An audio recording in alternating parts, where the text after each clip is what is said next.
যদি আপনার লালসা থাকে যে কামরূপটাকে আমি বশ করে আমি কৃষ্ণ ইন্দ্রপ্রীতি বাঞ্ছা অর্থাৎ কৃষ্ণ প্রেম অপ্রাকৃত প্রেমটাকে জাগাবো, আপনি নিশ্চয়ই একদিন না একদিন পারবেন।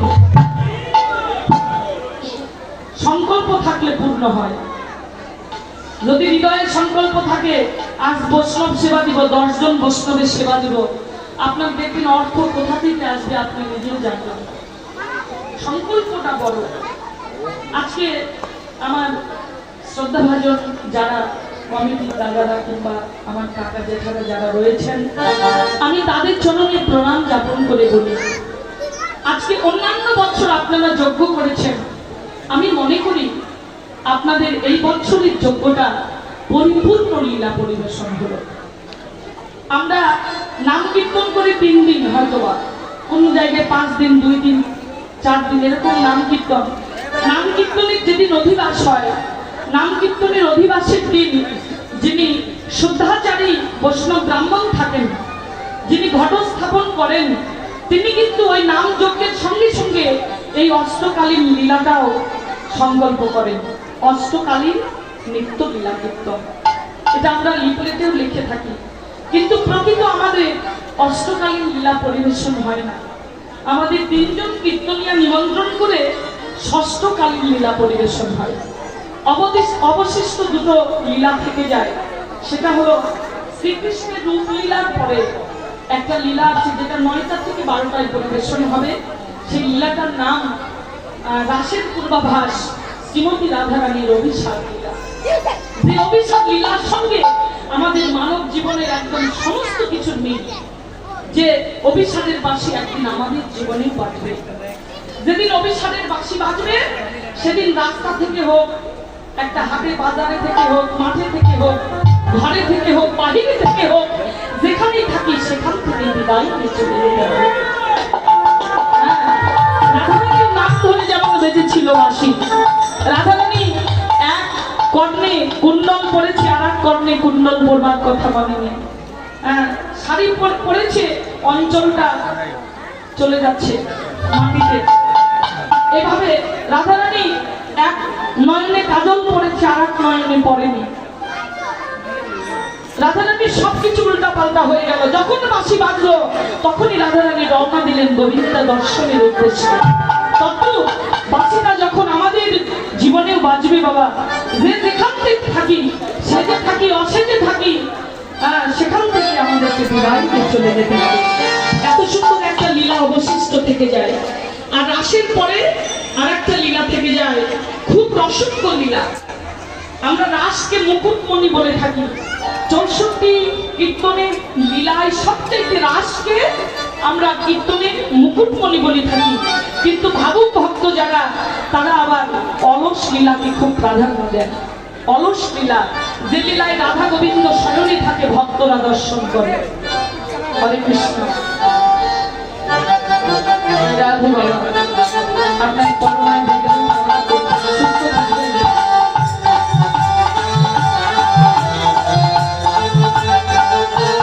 হরে কৃষ্ণ। কমিটির পক্ষ থেকে আমাকে 500 টাকা উপহার করেছেন, আশীর্বাদ করি। তবে একটা দুঃখের বিষয়, একটা দুঃখের কথা জানাতে চাই আপনাদের কাছে। এটা হলো আমার ভাগ্যে ছিল, তাই আমি এখানে আসতে পেরেছি, আপনাদের সঙ্গ পেয়েছি। লিফলেটে দেখবেন আমার নাম নেই, কিন্তু এই যজ্ঞের প্রথম নিমন্ত্রণটা আমাকেই করা হয়েছিল। যে কোনো কারণে যজ্ঞটা ভেঙে গিয়েছিল, কীর্তন হবে না বলে আমাকে নাকি নিষেধ করেছিলেন। হয়তো কোনো কীর্তন আসরে ছিলাম, আমার খেয়াল ছিল না, কিংবা আমার সপার্শ্বদের বলতে খেয়াল ছিল না, আমি কীর্তনটা কেটেছিলাম না। কালকে সকালবেলা ফোন দিয়ে বললাম, দাদা কোন পথ দিয়ে আপনাদের কীর্তন আসরে যাব? বলে, দিদি আপনি কে বলছেন? আমি কুমারী বন্দনা মহন্ত। কেন, আপনাকে যে নিষেধ করেছিলাম আপনি অন্যখানে বায়না রাখেননি? বলে, না দাদা, যেখানে আমি নিমন্ত্রণ রাখি অন্য জায়গায় যদি আমাকে কোটি টাকা দেওয়া হয় আমি অন্য জায়গায় যাই না। আমি আপনার কীর্তনটা কাটিনি, রেখে দিয়েছি। বলে, দিদি আপনি আসেন। এটা আপনারও সৌভাগ্য, আমাদেরও সৌভাগ্য। আজকে এজন্যই 4 দল এখানে পরিপূর্ণ লীলা পরিবেশন হচ্ছে। আমিও নিমন্ত্রিত, আমি সর্বপ্রথম নিমন্ত্রিত এখানে।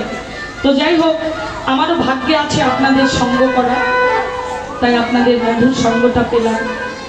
এটা আমার সৌভাগ্য, আমার জনমধন্য আমি মনে করি। জয় রাধে শ্যাম। আপনাদের সঙ্গ শুধু এখানেই নয়, অনেক জায়গায় পাই, আবারও যেন পাই এই আশা রাখি। আপনারাও সুস্থ থাকবেন, আপনাদেরও পরমায়ু দীর্ঘায়ু কামনা করি। আমি এবং আমার সবার সকলেই যেন সুস্থ থাকি, কৃষ্ণ নাম করতে পারি, আমাদের জন্য আপনারা আশীর্বাদ করবেন।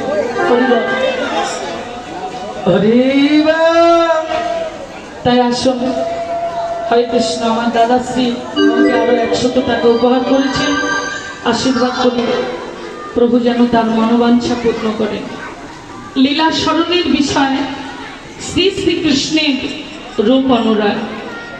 কিন্তু এখানে ভাবুক ভক্তদের কাছে আমার কথা, যারে কোনোদিন দেখি নাই নয়নে, তার রূপের বর্ণনা করা কিন্তু সহজ নয় বাবা। গুরু কৃপাহি কেবলম, আপনাদের মতো বৈষ্ণব ভক্তের কৃপাহি কেবলম। আপনারা কৃপা করে আমার বদল দিয়ে যা বলাবেন আমি ততটুকুই পরিবেশন করব। তারপরেও যদি রসাভাস হয়ে যায়, ত্রুটি বিচ্যুতি হয়ে যায়, সন্তান মনে করে, আপনাদের আদরের ছোট্ট বন্ধু মনে করে চরণে রেখে ক্ষমা সুন্দর দৃষ্টিতে দেখবেন। আপনাদের সকলের চরণে জানাই শত সহস্র কোটি দণ্ডবোধ প্রণাম। জয় জয়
না জানে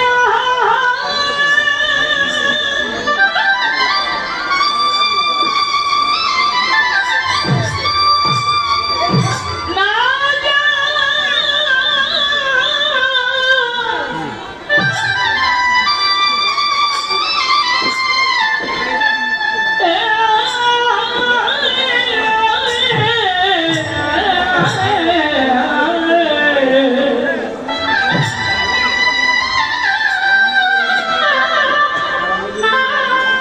যায় পাশা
না যায় পার